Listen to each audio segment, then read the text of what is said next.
Quarto e último bloco, Belo. Olha, estava fácil de responder essa interatividade, mas eu quase fui linchado aqui no estúdio pelo seguinte motivo.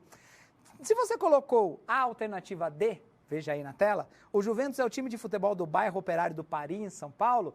Parabéns. Primeiro, porque o Juventus é um time da Moca, tá certo? E, antes de tudo, é um time de classe média. No Paris, aqui em São Paulo, nós temos a nossa querida, nossa nada portuguesa, ou seja, a nossa lusa lá na Rua do Canindé, pelo amor de Deus, cheias de boas festas e tudo mais. Eu posso falar porque a minha família, por parte do pai, e meu filho é português, tá certo? Então, de forma geral, se você colocou a alternativa D, parabéns. O Paris é da Portuguesa e a Moca é do Juventus, tá certo?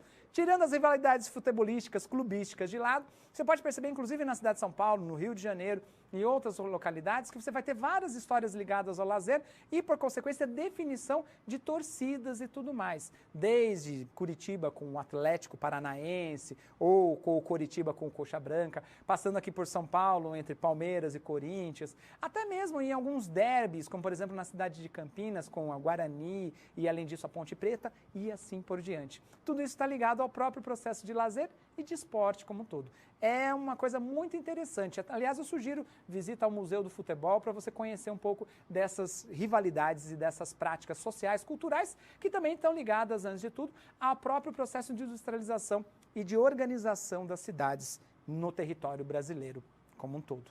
Tá certo? E a partir daí a gente vai perceber, recapitulando os estudos do esporte como um todo, e em especial do lazer, que a gente vai notar que tem coisas muito interessantes sociais aí constituídas. Eu comentei em uma delas. Em 1942, uma das instituições que fazem parte do Sistema S, o Senai, foi criado. Mas mais para frente, o meu querido, ou como a gente diz em latim, a minha alma mater, o SESI, foi criado junto com o SESC. Nós temos aí a criação de sistemas. O Sistema S, para quem não sabe, é um sistema ligado à educação, ao desenvolvimento de habilidades técnicas e profissionais sociais e culturais para determinadas áreas. Nós temos o SESI, que é a indústria, o SENAI, que é a indústria, mas é a aprendizagem, o SESC, que é comerciários, o SENAR, que é a área rural, o SEST, SENAT, que é a área de transportes, e assim, por consequência, outros S's que a gente vai desenvolver, tanto estadual, como também em âmbito federal. No caso do SESI e do SESC, como eu já havia comentado, a busca deles é desenvolver, junto aos seus trabalhadores, possibilidades de experiências intelectuais, culturais, sociais, oferecendo instrumentos ou aparelhos como teatros, clubes, bibliotecas, espaços e centros esportivos, competições, e eu falo com muito orgulho do próprio SESI, por ter sido um atleta e desenvolvido um projeto no final dos anos 90, desenvolvido não, participado de um projeto que era o Atleta do Futuro, entre os anos 80 e os anos 90 do SESI, que levava os melhores atletas a participar de outros clubes, ou ainda por cima, tem a possibilidade de profissionalização como um todo.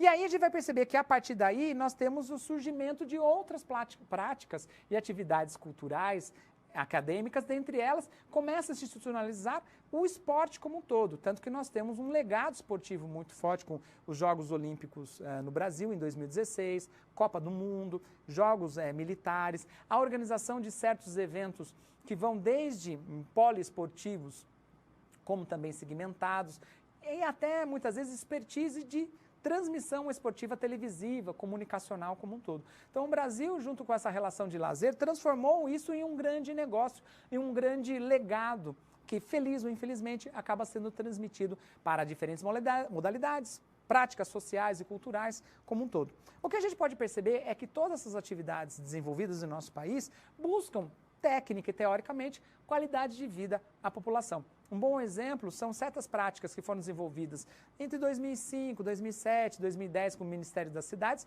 com a implantação de certas ciclovias e ciclofaixas em muitos municípios do Brasil. E você pode perceber que muitos municípios colocaram esses instrumentos e meios de transporte para a população, para tentar, pelo menos, aproveitar-se de certos orçamentos e valores de finanças que eram, antes de tudo, dotações orçamentárias públicas. Só que, obviamente, muitas localidades não conseguiram ter a manutenção e outras, por sua vez, conseguem muito bem ou muito obrigado. A gente pode verificar em Vitória, minha própria querida Sorocaba, Curitiba, ou ainda por cima em outras localidades do território nacional que utilizam a bicicleta como, junto à integração de parques, uma possibilidade de entretenimento, diversão e até mesmo uma tentativa um pouco mais relativa de transporte como um todo, buscando um bem-estar social. Então veja que todas essas interações, por mais fragmentadas que sejam, são ações positivas e negativas ligadas ao lazer e ao bem-estar como um todo. Então serve para a gente refletir, pelo menos, que a gente tem diferentes instrumentos sociais, políticos, públicos e privados de lazer como um todo. O que a gente pode perceber é que a diversão pode variar, desde a ida a um shopping, passando por caminhar ao parque, ou até mesmo, ou necessariamente, você ter pelo menos a relação de consumir pela internet filmes, séries, ou ainda por cima você ir ao teatro,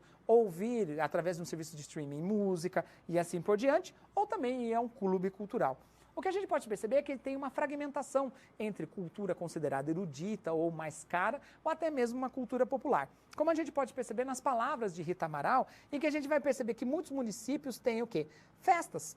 E essas festas podem ter diferentes sentidos, como organização popular, expressão artística, identidade cultural e principalmente a afirmação de certos valores.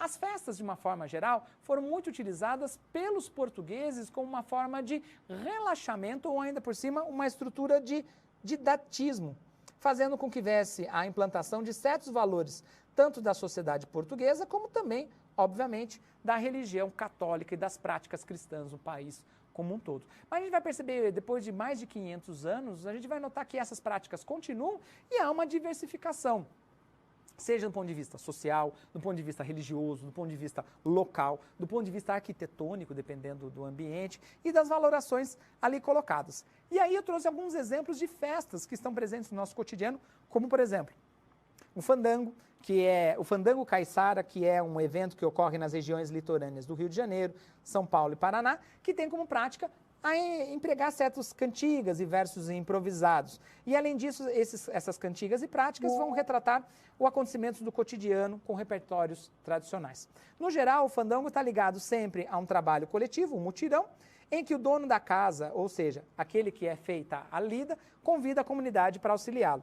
Os vizinhos e camaradas se reúnem para erguer uma casa, varar uma canoa. Para quem não sabe, varar uma canoa é colocar com os feixes de madeira a estrutura básica da estrutura a ser navegada, e fazer um lanço de tainha e depois todos juntos, literalmente, comerem juntos, cantando, se divertindo e assim por diante. Além disso, com essas festas são feitas bailes e cheia de mesas muito fartas. Um bom exemplo, voltando em outras reflexões, tem uma festa muito tradicional no bairro do Tanquinho, na minha querida Piracicaba, 15, cracracrá, para quem conhece sabe do que eu estou falando, quem não conhece é o famoso 15 de Piracicaba, o Nhoquim.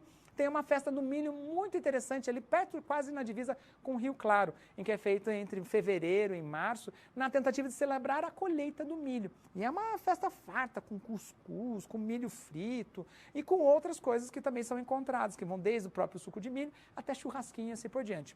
Provavelmente na sua região também tem uma festa parecida, como essa, que são algumas das experiências de lazer que a gente vai ter. Além disso, a gente também tem não só festas ligadas à agricultura, mas também a possibilidade de jogos e brincadeiras. Gaspar Barbosa vai dizer o seguinte, que nós vamos ter a possibilidade de jogos que buscam, através de elementos infantis, benefícios físicos, culturais, lúdicos. É óbvio que com a evolução tecnológica a gente vai ter, com o processo de urbanização e principalmente verticalização, ou como diz o seu Zé, mais conhecido como meu vô, falar, menino de condomínio, não sabe a altura de uma grama, mas sabe a altura de um muro. Eu sempre falava isso, tá? Que a gente vai ter o quê? Algumas brincadeiras sendo substituídas pelo videogame ou ainda por cima por jogos de interação. O que a gente vê antigamente, mas existe ainda uma certa tradicionalidade, práticas como amarelinha, bola de gude, esconde-esconde, boca de forno, passarás, queimada, quebra-panela, etc. O que a gente vai perceber é que muitas vezes, voltando aqui, a própria escola traz essas brincadeiras e essas atividades. Então essa é uma outra forma de lazer. E uma terceira, que é o que a gente já comentou na primeira unidade, ao longo dos blocos dessa segunda unidade, o exercício da viagem. A viagem não é uma coisa recente, não. É muito antiga. Você sabe onde começa? Quer ver? Na Grécia. Em especial, quando os gregos e depois os romanos faziam viagens para participar de atividades ligadas à cultura e às artes, como os Jogos Olímpicos. Mais para frente, lá no Renascimento, do século XVI, XVII depois de Cristo, as pessoas viajavam para ampliar o seu conhecimento, inclusive visitando capelas, ainda por cima observando certas estátuas ou quadros que estavam muitas vezes em determinados ateliês. O turismo organizado, isso que a gente conhece, indo num ônibus, num avião, seja ele fretado, você individualmente, só ocorre a partir da Revolução Industrial, em especial com a diversificação das ferrovias, como também dos navios e, obviamente, a possibilidade de propriedade de um carro como um todo. E isso se dá principalmente na Europa, até porque, geograficamente falando, o território europeu é de fácil deslocamento através das ferrovias.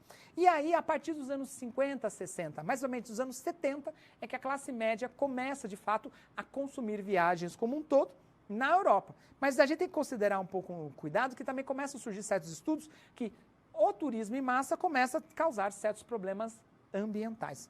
Então, a partir daí, o que a gente vai perceber? Que a ideia de viajar faz com que você tenha contato com a natureza ou com elementos construídos.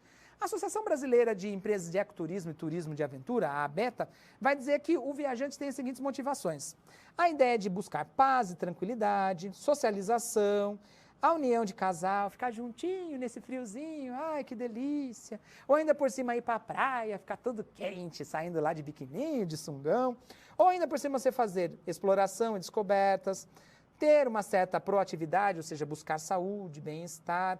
Um bom exemplo, tem um escritor, já falecido, Manuel Bandeira. Ele ia muitas vezes para Araxá para buscar simplesmente aquela coisa térmica, porque ele tinha problemas de pulmão.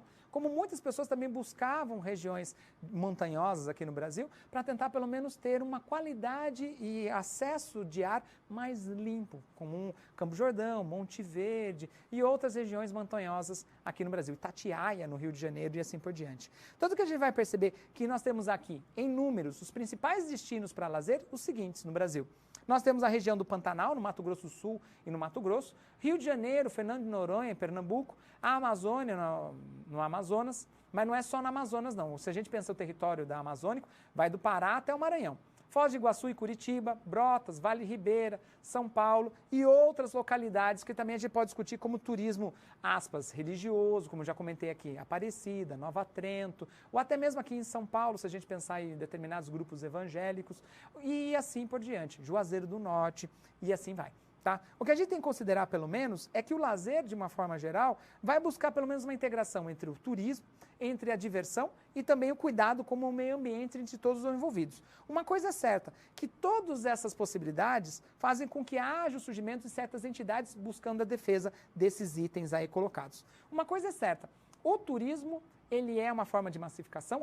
Mas não quer dizer que ele tem que se sobrepor às manifestações populares e também aquelas que são mais elaboradas, que precisam de instrumentos mais específicos, como um centro esportivo ou até mesmo um teatro como um todo. O que importa, pelo menos, é que as pessoas busquem experiências subjetivas, seja individualmente ou coletivamente. O que a gente importa, pelo menos dentro dessas reflexões, a partir daí, é considerar que há necessidade de a gente refletir e, principalmente, aproveitar. Sair desse processo de alienação ou de achar que todas as coisas são naturais e que para ter lazer só se você tiver dinheiro e se tiver consumo como um todo. Tá certo? Ou seja, é uma tentativa de fazer com que você possa refletir sobre essas diferentes relações que a gente apresentou ao longo dessas duas unidades e dessa disciplina. Tá certo? Para a gente finalizar e principalmente para a gente ir à nossa última interatividade, convido você a responder a seguinte pergunta. Das afirmações a seguir, qual delas é... É o último bé que você vai ouvir, tá certo? É incorreta. Alternativa A. Os gregos e romanos faziam viagens para desfrutar de eventos culturais e artísticos como os Jogos Olímpicos, na década ou no ano 6 a.C. Tá? Na alternativa B seria, 1942 foi a fundação do SENAI, o Serviço Nacional de Aprendizagem Social. Na C, em 1946, organiza-se formalmente a criação do Serviço Social da Indústria, o SESI, e do Comércio, o SESC. Na D, as festas nas cidades brasileiras revertem múltiplos sentidos como organização popular, expressão artística, identidade cultural, ação social, afirmação de valores, entre outros. E a E, o fandango está ligado à organização do trabalho coletivo e, principalmente, uma atividade chamada como mutirão. Pois bem, como é o nosso último bloco, a resposta vem na sequência. Se você colocou, tadã, a alternativa A, parabéns, porque veja só, Gregos e romanos, na afirmação, estavam dizendo o seguinte: faziam viagens para desfrutar de eventos culturais e artísticos como Jogos Olímpicos. Na verdade, eles não iam para desfrutar, eles iam para participar, ou seja, tinham uma postura ativa como um todo. Tá certo? Então, espero pelo menos ao longo dessa teleaula, ao longo dessa disciplina, que você possa refletir sobre a sua relação social cotidiana e, principalmente, como a gente muitas vezes sofre com um lazer em que, na verdade, tem que ter dinheiro para se divertir e que muitas vezes a gente não tem instrumentos sociais, espaços como todo, tampouco políticas que auxiliem no nosso bem-estar, ou seja, no nosso homo ludens, e que muitas vezes a gente tem que ser homo faber. Tá certo? Espero pelo menos que você alcance o equilíbrio, reflita bastante, estude mais ainda com as dicas que a gente deu. Desejo para você bons estudos e até a próxima. Forte abraço. Tchau, tchau.